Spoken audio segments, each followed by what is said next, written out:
Шырмал деген бул шырылат да. Майда шырылгандыгынан шырмал болуп аталган. Алабуга районунун Кош Болот айылынын тургуну Салтанат Курманкулованын шырмал жасап жатканына 30 жылга чукулдаптыр.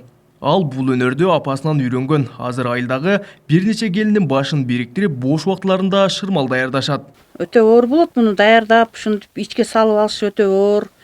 Жүндү сорттойсуң, onu сорттогондон кийин сабайсың, сабап анан кийиз кылып даярдап алып, анан ичи тышы болот бунун.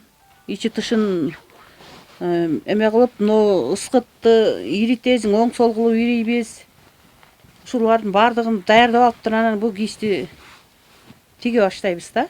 Керектүү сырьёну башкача айтканда койдун жүнүн айылдагы эле кой малы барлардан сатып алышат. Бир эле шырмалды даярдоо үчүн 1 ай кээде андан да көбүрөөк убакыт керектелет.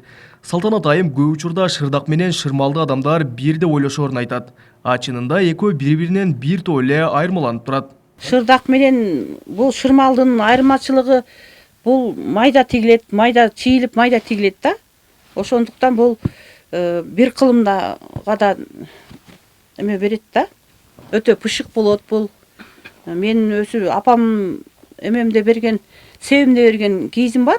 47 жыл болду. Шырдамалды оюп туруп эле ошо оюлган жерине эле ыскыт базылып кетет да.